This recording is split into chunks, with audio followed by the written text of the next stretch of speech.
All right, so here we are, part 4, I think, of integrated audit. There's a lot here.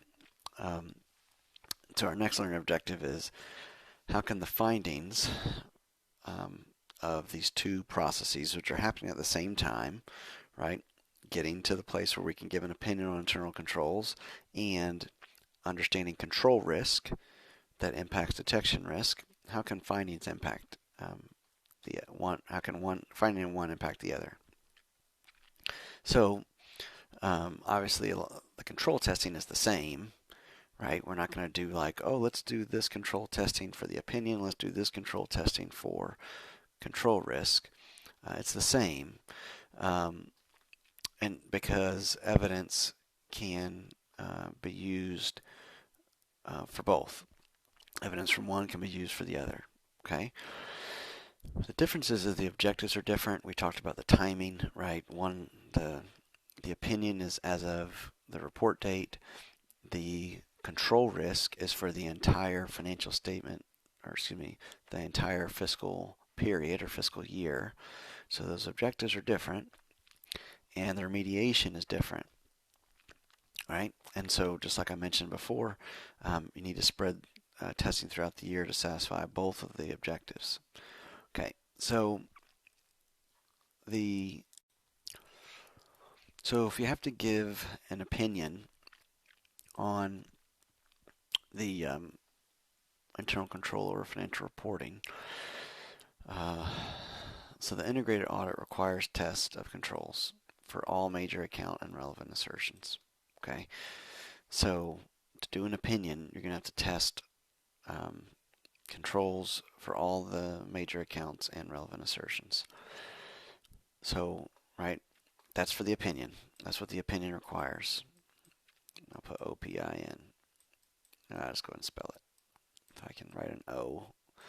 That's what the opinion requires. Well, if that's the case, then again, looking at my audit risk model, right, we've got inherent risk times control risk times detection risk.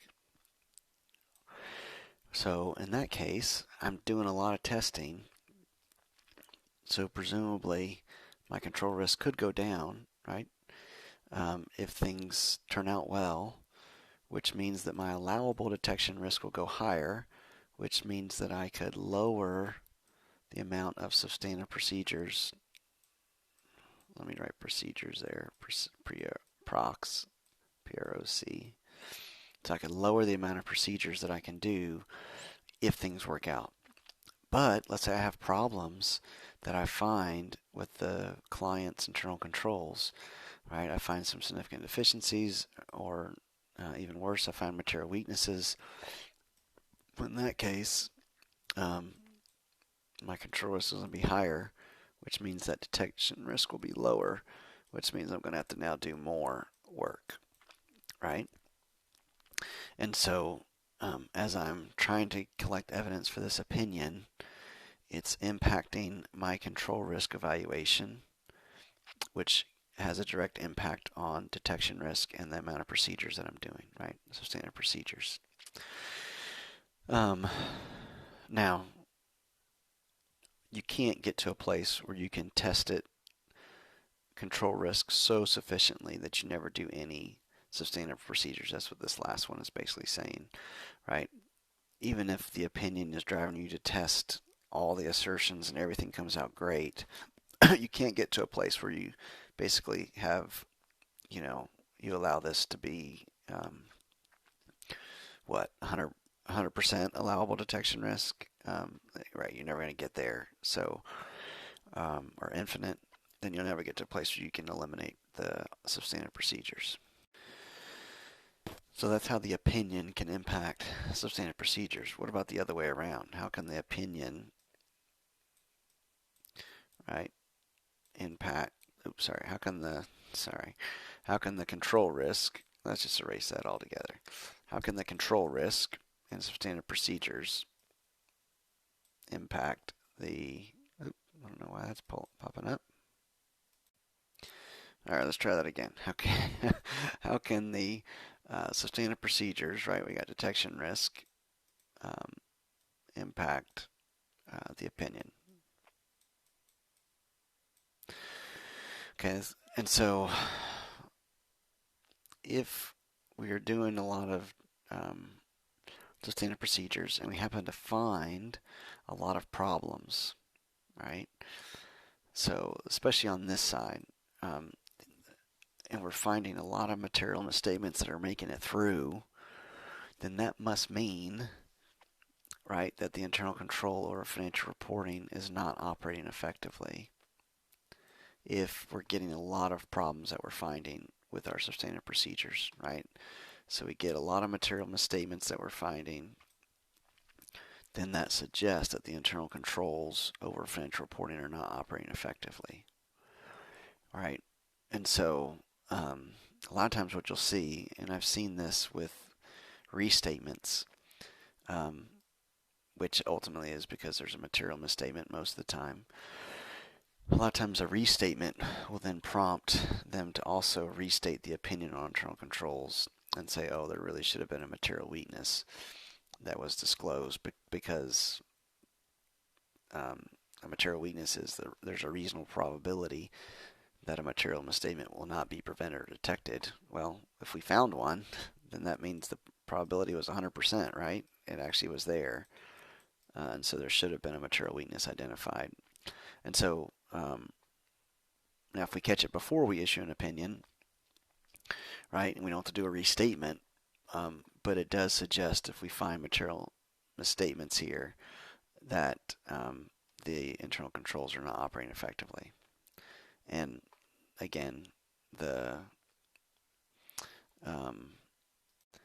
the decision would be, is it a significant deficiency or is it a material weakness?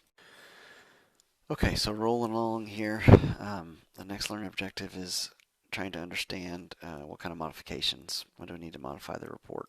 All right, similar to what we talked about last time with the standard audit report. Now, when do we need to modify the internal control report? All right, so to form an opinion, right, we're thinking about our evaluation of the design. Then we're going to look at the results from testing operating effectiveness. If there are some problems we find with substandard procedures, just like we mentioned on one of those last slides, that's going to go into it. And then if we've identified any control deficiencies as a result of those, right? And so that's on the evaluation side. And let's just say at first, let's think about what a standard report would look like without any problems. Here we've got an internal control, the internal control opinion for Lowe's. Again, using Lowe's as our example company. So they've audited internal controls over financial reporting based on COSO. In our opinion, in all material respects, effective internal control over financial reporting. The company maintained effective internal control over financial reporting, right? The second paragraph is saying how do they come up, or what's the standards they use. They use the PCOB in terms of how they conducted the audit, and then the basis for opinion, again, kind of restating that management is responsible to maintain it. Our responsibility is to express an opinion. That should sound a lot like the financial statement opinion, because, I mean, the same folks came up with, basically the auditors are thinking about how do we craft an opinion for internal controls. So they're going to use a lot of the same language if they can. Conducting the audit in accordance with the PCOB. Again, a little bit of process there in terms of how they did it, and then believe that the audit provides a reasonable basis for the opinion. Then they go on to restate kind of the definition of internal control, right? It's the process designed to provide reasonable assurance around financial reporting. They talk about different areas in terms of maintenance of records, transactions are recorded, and then preventing the asset misappropriation, right? This is the SEC definition of internal control. And then talking about those inherent limitations, just like every audit opinion for all time, we'll likely talk about that, just because reasonable assurance is the only thing we can ever get to, right? It's got the firm, got the city, and the date of the opinion. But notice that date is the date they signed it, but they're basically, in their opinion, they're putting it at that February 1st date, which if you go back, that's the same date that managers had their assessment of internal control, right? So they're not going to go beyond the date that managers assess. They're going to have a date, the same date that managers have for their assessment. Even though it's signed on April 1st, the report is effective through February 1st. So that's the standard opinion. Things look great, no problems. How do we modify that?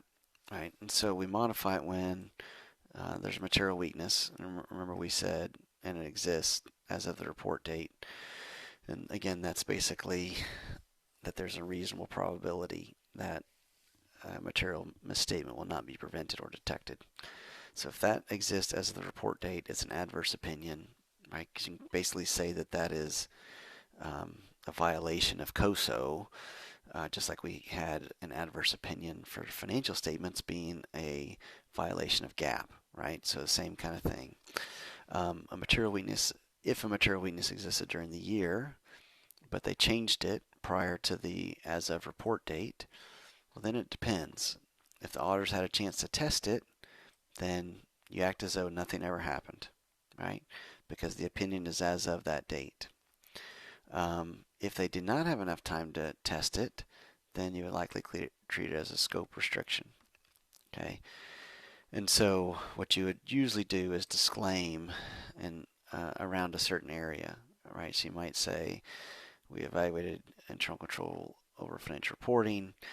In this area, there was a potential issue that the firm has addressed, but we have not had a chance to test it, and so we disclaim our opinion about internal control, maybe over a particular transaction, right, or set of transactions.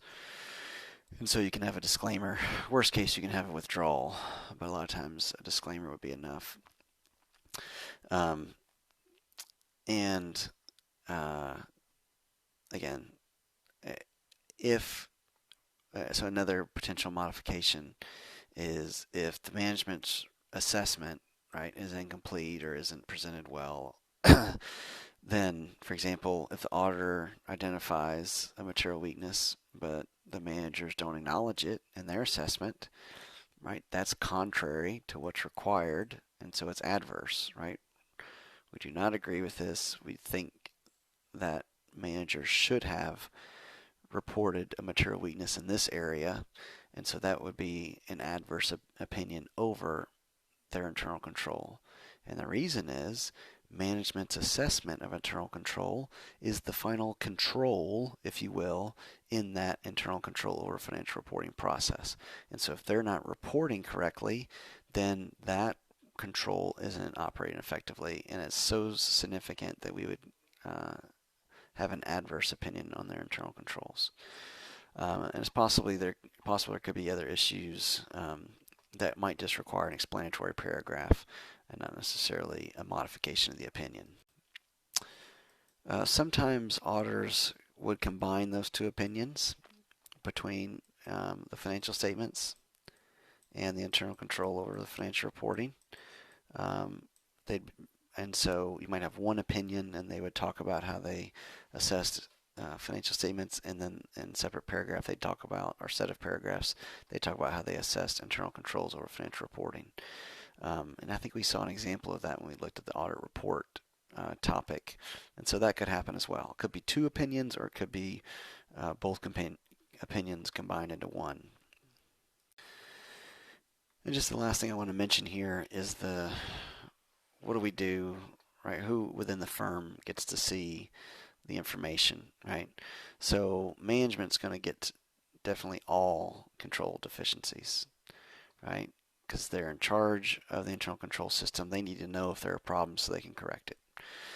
The audit committee, what are they going to get? Well, they're definitely going to get material weaknesses, because that's pretty important. It's going to go public, and they're going to get significant deficiencies and everything that's been communicated to management as well, right? And then the board is going to get it if we think that there's a problem with oversight, right? If there's ineffective oversight, and that usually means if there's a problem with the audit committee, then we're going to have to go and present, as auditors, we'll go and present to the board that we think there's a problem with the audit committee overseeing managers, right? And so, or for example, if there's an ineffective internal audit group, which is also part of oversight of financial reporting, that could also be elevated to the board, right? Now, the audit committee should be reporting to the board in terms of issues, but it's just talking about when do you need to kind of raise it up to the next level, and those are the circumstances in which we would do it. All right, and that'll conclude our topic on integrated audits.